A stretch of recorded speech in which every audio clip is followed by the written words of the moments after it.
Bienvenue dans le vestiaire avec Nicolas Saint-Pierre. Mesdames, Messieurs, parlons hockey, parlons sénateur, parlons canadien avec Marc-André Perrault. Un gars qui a roulé sa bosse aux quatre coins de la planète hockey, une vision franche et un charme légendaire. C'est le temps du quart d'heure à Mapper avec Marc-André Perrault. Présentation du restaurant Chances Are, 2 adresses pour mieux vous servir sur le chemin Montréal et sur l'avenue Woodruff. Mon cher ami Mapper, que je salue en ce nombril de la semaine. Gros match ce soir, les visiteurs à Montréal demain, l'Avalanche / Nordique seront ce soir dans la capitale pour affronter les Sénateurs. Ta prédiction, considérant que les Sénateurs se sont fait servir une méchante volée lors du dernier match, 8-2 la marque finale. Écoute, je vais faire attention parce que je me suis fait ramasser après notre intervention de la semaine passée. Écoute, la bonne nouvelle, c'est que les gens sont passionnés et aiment les sénateurs. La mauvaise, c'est qu'ils pourraient diminuer un peu leur niveau d'émotion. Écoute, tu sais comment, tu connais mon amour pour Ottawa-Gatineau, pour les sénateurs, puis écoute, ce n'est que la logique quand je t'ai dit que les sénateurs devraient penser sérieusement à être du côté des vendeurs. Quand tu as 10 points là aujourd'hui d'une place en série, puis c'est surtout le nombre d'équipes entre les deux. C'est vraiment pas regarder les sénateurs de haut puis penser que les Canadiens sont meilleurs que tout le monde. Là. Je veux dire, ce n'est que la simple logique. Puis tu sais, c'est ça dans la vie des fois, mettons pour un directeur général. Faut que tu gères ton équipe de façon logique et non émotive. Tout le monde veut que les sénateurs fassent les séries. Tout le monde veut que la première ronde, ça soit Ottawa-Montréal. Je veux dire, tout le monde en rêve, ça serait extraordinaire. Mais tu sais, ça n'arrivera pas cette année, puis c'est plate. On a pensé que ça y était. Ça n'arrivera pas. Maintenant, tu me poses la question pour le match de ce soir. J'aime tout le monde, hein, je vous salue d'ailleurs. Continuez à être émotif. Dis-toi que pour tous les gens émotifs qui ont commenté négativement, il y a l'autre moitié qui était quand même de ton côté également. Ouais, ben, tu sais, du même côté ou pas, c'est juste qu'à un moment donné, il faut rester dans le raisonnable, puis surtout pas penser que c'est parce que j'aime pas les sénateurs, bien au contraire, là, comme je t'ai dit tantôt. Fait que, bref, je pense que ça va être de plus en plus, on le voit, malheureusement, et j'insiste là, sur malheureusement, ça ne sera pas cette année pour les sénateurs. Fait que là, il faut que tu commences à être logique. Fait que là, tu regardes le classement. Tu es avant-dernier, tu es à 10 points de la carte sauvage. Il y a un paquet d'équipes. Les chances que ça arrive, c'est à peu près nul. Fait que là, tu prends une décision. Est-ce que tu veux améliorer ton équipe? L'améliorer, prendre un gros jump en vue de l'année prochaine parce que tu as des éléments que tu peux vendre à très bon prix. Parce que, tu sais, c'est quand même assez serré. Fait qu'il y a des équipes qui vont être prêtes à surpayer. Fait que, est-ce que tu prends cette décision-là? Moi, je pense que c'est la meilleure chose à faire pour les sénateurs pour être encore plus proche l'année passée, d'être une très, très bonne équipe dans l'Est. Parce que là, tu affrontes l'Avalanche. Puis l'Avalanche, tu sais, ils se sont calmés un petit peu là, parce qu'à un moment donné, ils étaient juste imbattables. Donc, c'est pas dans la poche pour l'Avalanche, mais tu regardes ça. Les deux gardiens de l'Avalanche ensemble, je pense que c'est 913, la meilleure équipe à ce niveau-là. Puis les sénateurs, c'est la pire à 866.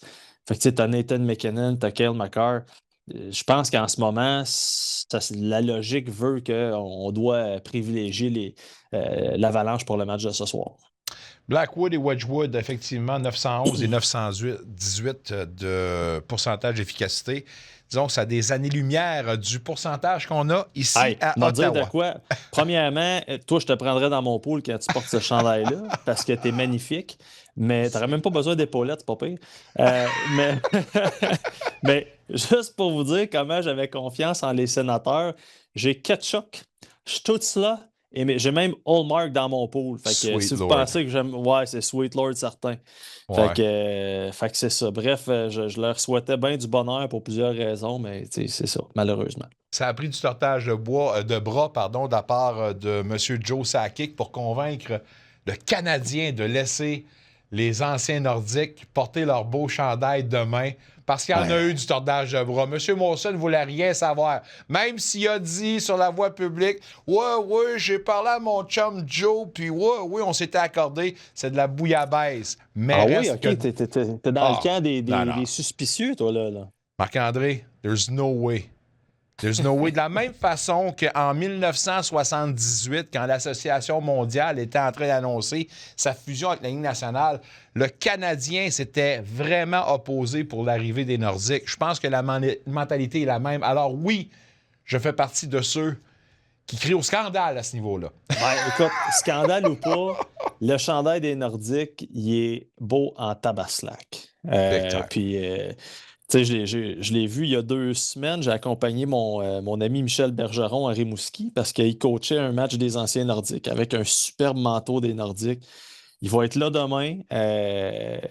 Le Canadien va souligner sa présence d'ailleurs. Puis nice. ça devrait être super le fun. Puis on va avoir des chandails des Nordiques, des manteaux, des casquettes. Ça se vend, cette guerre-là. J'ai été une couple d'années là, que j'allais au Colorado à chaque année. C'est une de mes villes préférées. Puis t'envoyais dans les estrades. Puis plus les années avançaient, plus t'envoyais de la guerre des Nordiques. Fait que demain, ça devrait être extraordinaire. Puis ça va être un beau moment certain. Mais je vais te dire, je vais te donner la même prédiction. Là. By the way, là, demain, je vais te donner la même prédiction. D'après moi, l'Avalanche, dans 24 heures-ish, ils ont 4 points de plus au classement. En tout cas, on verra si la jeune équipe des Canadiens pourra rivaliser avec la grosse machine. Hey, en passant comme ça, là, les prises de bec entre le Tigre et Carey Fraser, c'est-tu vrai ça à Rimouski ou ben non. C'était. Hey, on est arrivé le jeudi, on est parti dans la tempête. J'étais le chauffeur attitré à Bergie. Puis on est arrivé là. Carey Fraser partait de Philadelphie.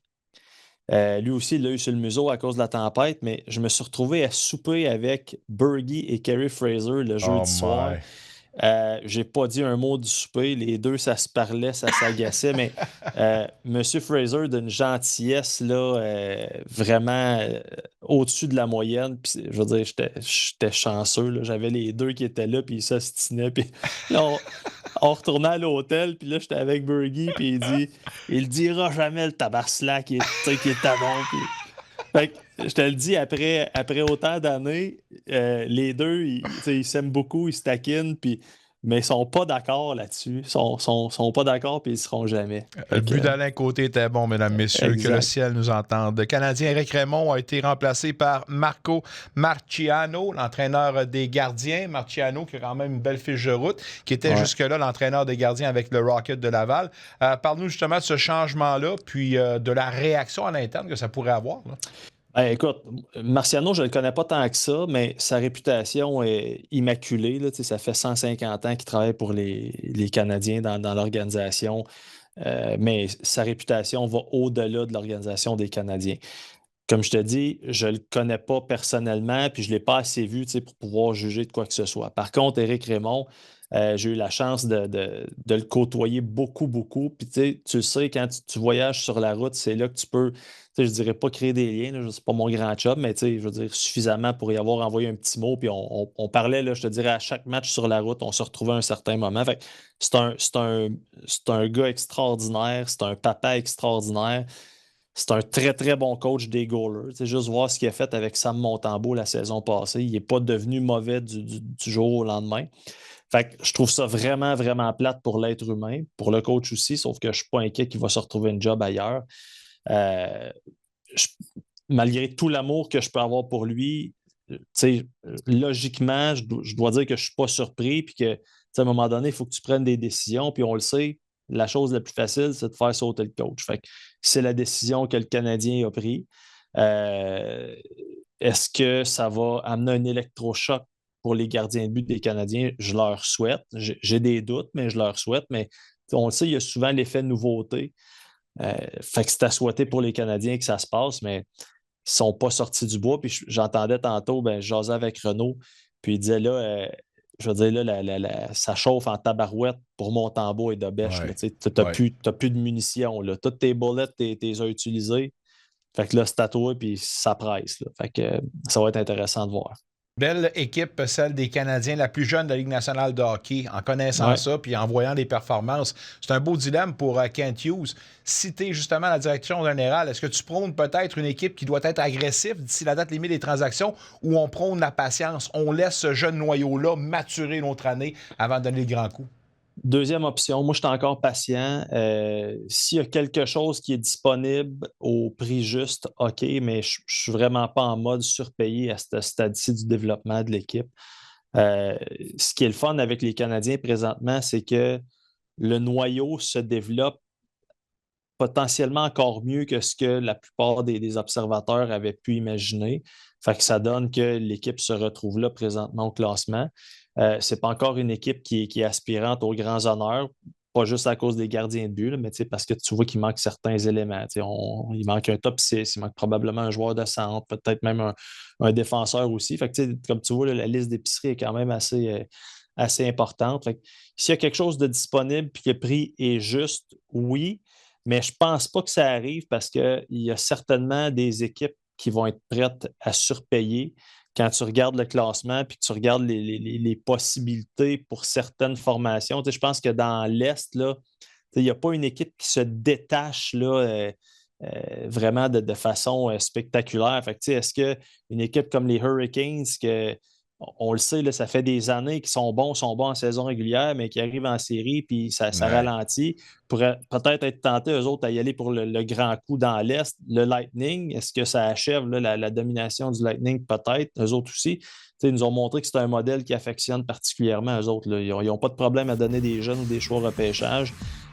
Pittsburgh vont peut-être être intéressés aussi à surpayer. Fait que je ne pense pas que les Canadiens doivent embarquer dans cette game-là, à ce stade-ci du développement. Si tu me poses la question dans un an, la réponse va probablement être très différente.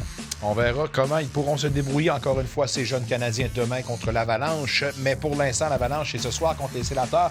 Mon cher Mapper, toi aussi, t'es beautiful. Je te dis de passer une excellente fin de soirée. Je te remercie, mon capitaine.